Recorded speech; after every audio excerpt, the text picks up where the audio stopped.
Mm.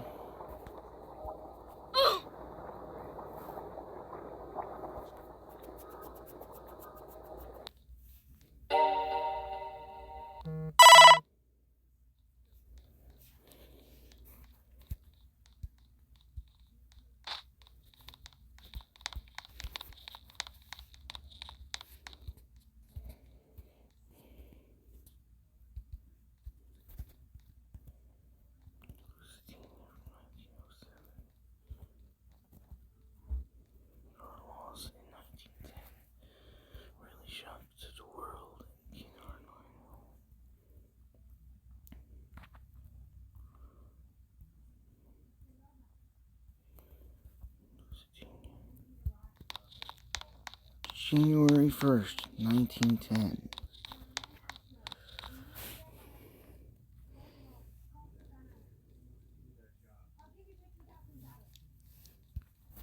RMS Lusitania is on a transatlantic crossing from Southampton to New York, and she's halfway for a crossing.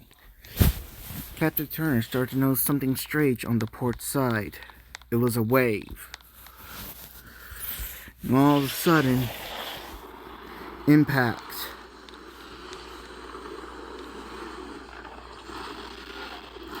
The wave smashes into the side of the ship. The ship begins to roll.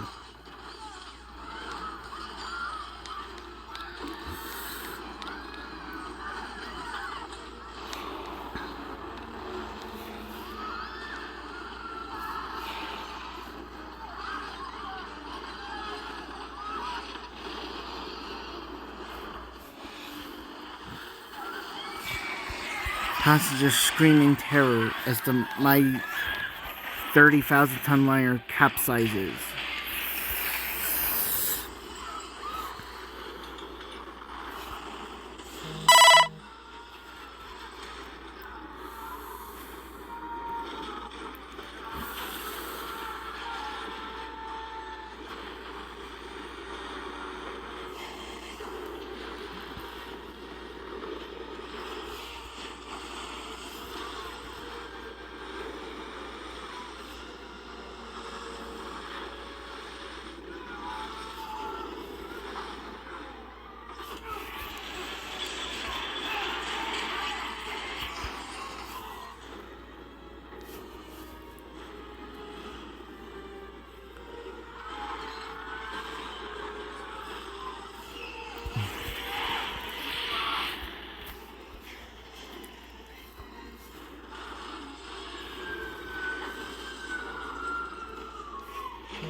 In her boiler rooms, steam vents burst. Fireballs swoop down for the ship's funnels. And finally, the capsized liner is silent, with explosions here and there coming from her cowl vents and her funnels. Her bridge is flooded.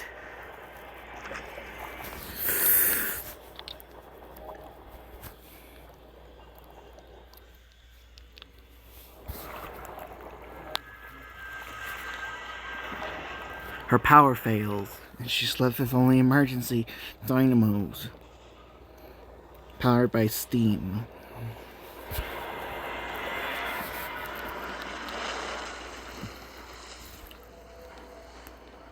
The capsized liner is now marooned.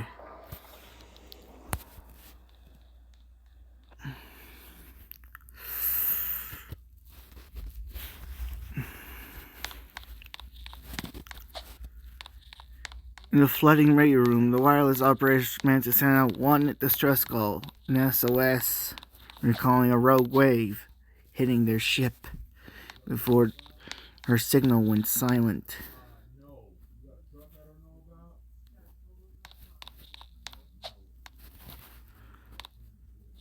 In the first class dining room, Captain Turner explained that they were struck by a rogue wave, which is rare, unpredictable, and lethal.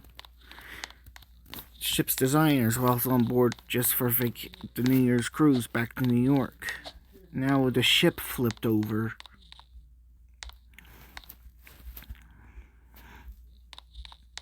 They knew how to get out. The only way out at this point was up to the engine room in the stern.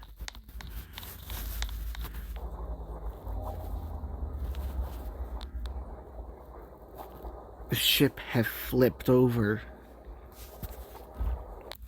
and was doomed to sink. The ship sat upside down. Her cargo hatches had fallen off from her forecastle.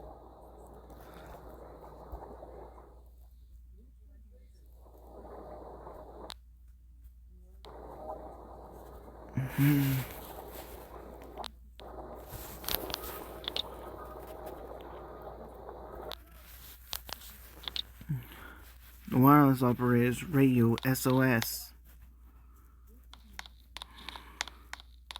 As seawater floods the radio room. While the captain was reassuring passengers that help was on the way. A catastrophe had taken place.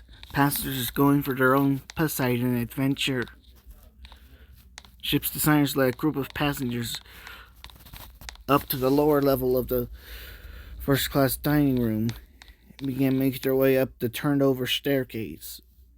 That the elevators in the first-class elevator, which looked more like a cage, was severely destroyed in a capsizing. The ship was badly damaged inside and out.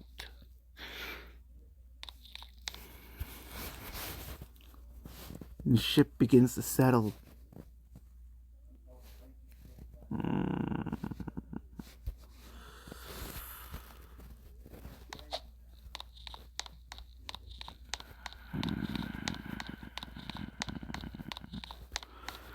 Explosions rattle her engine room. Lusitania was starting to destabilize.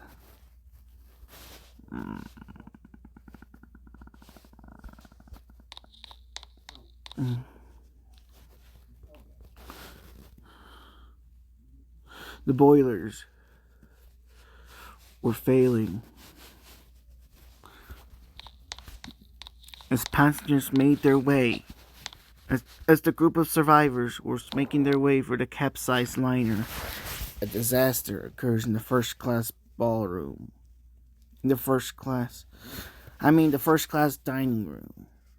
The turnover dome begins to crack under the pressure of the North Atlantic. Portholes begin to crack as well, and all of a sudden they all burst at the same time. The ship is now starting to flood rapidly.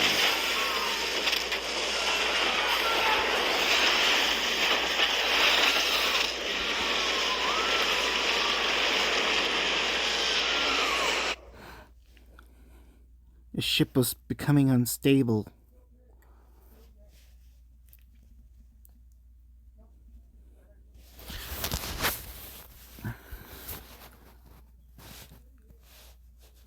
By sunrise, the survivors had made their way to the engine room. And the singer had tampered with some steam valves to generate an explosion to blast for the hull of the turned over ship.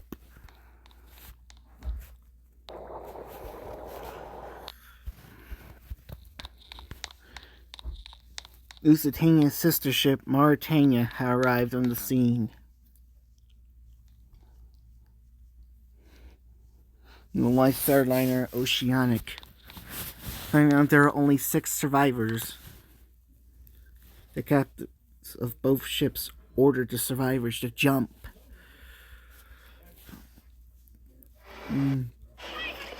The propellers are still turning. They need to hurry, or they'll be chopped up by the blades.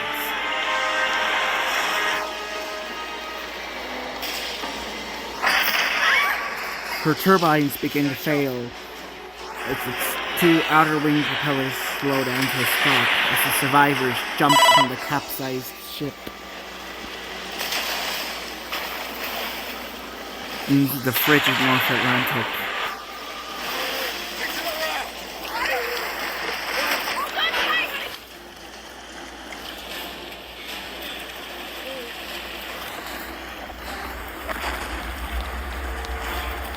Another explosion roused Lusitania.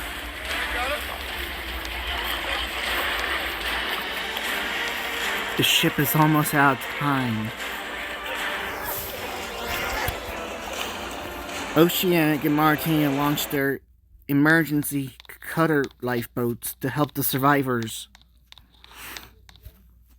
With the survivors being rescued from the Lusitania, the ship finally cannot last any longer and begins her final plunge.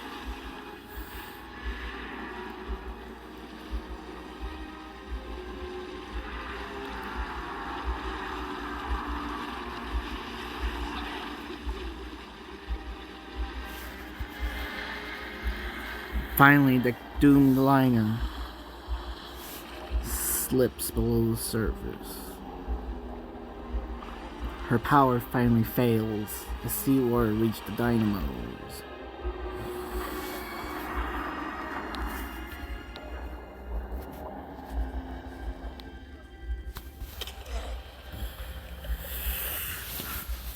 The crew of the White Star liner Oceanic took the 6 survivors of the Lusitania disaster aboard their ship.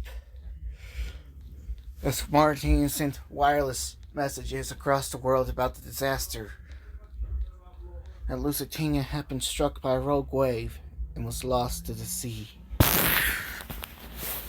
Of the 1,959 people on board, 1,949 perished.